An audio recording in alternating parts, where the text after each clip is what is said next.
പിതാവിൻ്റെയും പുത്രൻ്റെയും പരിശുദ്ധാത്മാവിൻ്റെയും നാമത്തിൽ ആമേൻ. ഈശോ മിശിഹായിക്കും സ്തുതിയായിരിക്കട്ടെ. ഒരുപാടിടങ്ങളിൽ പ്രത്യക്ഷപ്പെട്ട അമ്മയുടെ ഇടപെടലിനെ പറ്റിയാണ് നാം ഈ ദിവസങ്ങളിലൊക്കെ ധ്യാനിച്ചു കൊണ്ടിരിക്കുന്നത്. അങ്ങനെ ധ്യാനാത്മകമായി സഞ്ചരിക്കുമ്പോൾ എൻ്റെ മുമ്പിൽ പ്രത്യക്ഷപ്പെട്ട അമ്മയെപ്പറ്റി പറയാതിരുന്നാൽ അതൊട്ടും ശരിയാകത്തില്ല എന്നെനിക്കറിയാം. അതുകൊണ്ട് ഇന്ന് എൻ്റെ മുമ്പിൽ പ്രത്യക്ഷപ്പെട്ട അമ്മയെപ്പറ്റിയാണ് സംസാരിക്കുന്നത്. ആ അമ്മയുടെ പേരാണ് അമ്മിണിയമ്മ. അതെൻ്റെ അമ്മയാണ്, എന്നെ പ്രസവിച്ച എൻ്റെ സ്വന്തം അമ്മ. ഈ അമ്മയെപ്പറ്റി നിങ്ങളോട് പറയാനുള്ള ഒരേ ഒരു കാരണം, ആ അമ്മ പരിചയപ്പെടുത്തി തന്ന വേറൊരമ്മയെ, ആ അമ്മ വസിക്കുന്ന തീർത്ഥാടന ആലയത്തെ നിങ്ങൾക്ക് മുമ്പിൽ പരിചയപ്പെടുത്തി തരാനാണ്.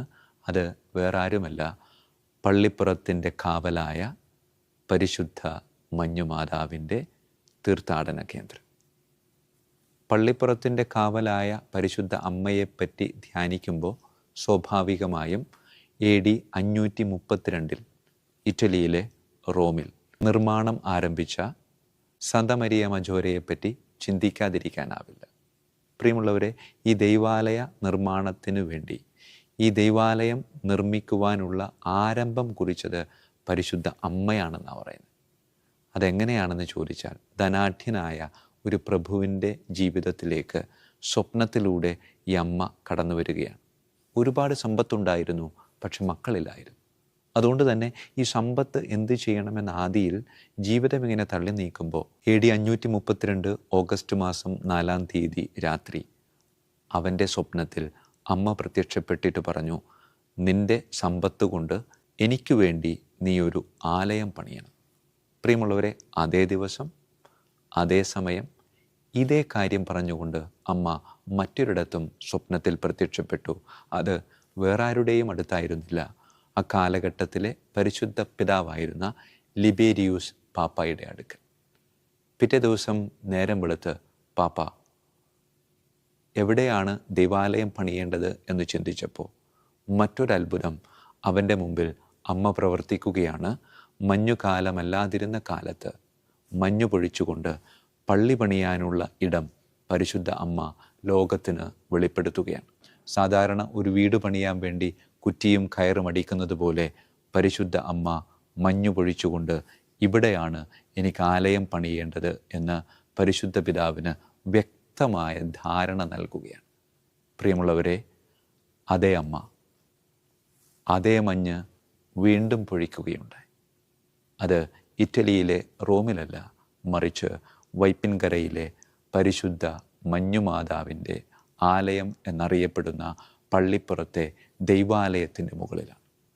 18-ാം നൂറ്റാണ്ടിൽ ടിപ്പു സുൽത്താൻ്റെ ആക്രമണത്തിലൂടെ കടന്നു പോകുമ്പോൾ ടിപ്പു പള്ളി നശിപ്പിക്കാനുള്ള സാധ്യതയുണ്ട് എന്ന് മനസ്സിലാക്കിയ പരിശുദ്ധ കന്യകാമറിയം ആ ആലയത്തെ മഞ്ഞു പൊതിഞ്ഞ് സംരക്ഷിക്കുകയാണ്. പ്രിയമുള്ളവരെ, പിന്നീട് അങ്ങോട്ട് ഒരുപാട് അത്ഭുതങ്ങളുടെ കഥയാണ് പള്ളിപ്പുറത്തുള്ളവർക്ക് പറയാനുള്ളത്. മത്സ്യബന്ധന മേഖലയുമായി ബന്ധപ്പെട്ട് ജീവിക്കുന്നവരാണ് അവിടെ ഭൂരിഭാഗം പേര്.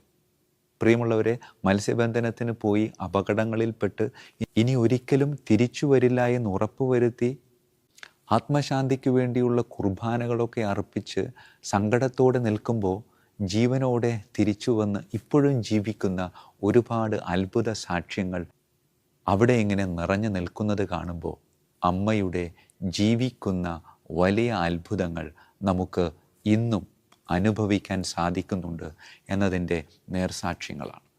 പ്രിയമുള്ളവരെ, അത്ഭുതങ്ങളെപ്പറ്റി പറയുമ്പോൾ ഒരുപാട് കാര്യങ്ങൾ അവിടെയുള്ളവർക്ക് പറയാനുണ്ടെങ്കിലും എൻ്റെ മനസ്സിൽ അവിടെ വാമൊഴിയായി പ്രചാരത്തിലിരിക്കുന്ന സുന്ദരമായ ഒരു അത്ഭുതമുണ്ട്. ഒരു പെസഹ വ്യാഴാഴ്ച ആ ഇടവകയിലെ എല്ലാ മക്കളും ഒരുമിച്ച് തിരുവത്താഴ ബലിയിൽ പങ്കെടുക്കുമ്പോൾ കാലാവസ്ഥ പ്രതികൂലമാവുകയാണ്. ശക്തമായ ഇടിമിന്നൽ ആകാശത്തു നിന്ന് താഴേക്ക് പതിക്കാൻ. പ്രിയമുള്ളവരെ, അപകടങ്ങൾക്ക് ഒരുപാട് സാധ്യതകളുണ്ട്. പക്ഷേ അപകടം സംഭവിച്ചത് ഒരൊറ്റിടത്ത് മാത്രം. അത് വേറൊരിടത്തുമല്ല, പരിശുദ്ധ അമ്മയുടെ തലയിലാണ്. അമ്മയുടെ കിരീടം ഇടിമിന്നലിൽ തകർന്നു പോവുകയാണ്.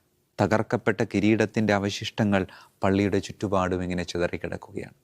ആ തകർന്നു വീണ കിരീടത്തിൻ്റെ എന്തോ കൊണ്ട് അപകടം പറ്റിയ ഒരേ ഒരു കുഞ്ഞു മാത്രം. അതും സാരമല്ലാത്ത അപകടം. പ്രിയമുള്ളവരെ, ഈ ഒരു വലിയ അത്ഭുതത്തിലൂടെ അമ്മ ആ മക്കൾക്ക് പകർന്നു നൽകിയ വലിയൊരു ബോധ്യം എന്താണെന്ന് വെച്ചാൽ, നിങ്ങൾക്ക് ഒന്നും സംഭവിക്കാതെ എല്ലാം ഞാനിങ്ങനെ ശിരസാ വഹിച്ചുകൊണ്ട് ഒരു കാവലായി എന്നും നിങ്ങളുടെ കൂടെ ഉണ്ടാകുമെന്നൊരു വലിയൊരു ഉറപ്പാണ് ഈ പരിശുദ്ധ അമ്മ ആ മക്കൾക്ക് നൽകിയത്. പ്രിയമുള്ളവരെ, ആ മക്കളുടെ ജീവിതത്തിലൂടെ ഇങ്ങനെ കടന്നു പോകുമ്പോൾ ആ മക്കൾ ഓരോരുത്തർക്കും ഈ അമ്മയെപ്പറ്റി ഒരുപാട് കാര്യങ്ങൾ പറയാനുണ്ട്.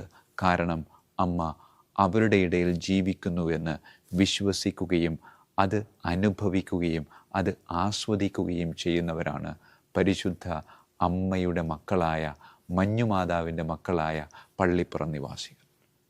പ്രിയമുള്ളവരെ, ഇപ്പോഴും അനേകായിരം ആളുകൾ ആ ദൈവാലയത്തിലേക്ക് കടന്നു വരുന്നുണ്ട്. പ്രത്യേകിച്ച് ശനിയാഴ്ചകളിൽ നടത്താറുള്ള പരിശുദ്ധ അമ്മയുടെ തിരുസ്വരൂപ പ്രദക്ഷിണവും ആ പ്രദക്ഷിണത്തിൽ വിശ്വാസത്തോടുകൂടെ പങ്കുചേരുന്ന ആളുകളുടെ സാന്നിധ്യവുമൊക്കെ അമ്മയുടെ ശക്തമായ ദൈവീക കൃപയുടെ ജീവിക്കുന്ന സാക്ഷ്യങ്ങളാണ്.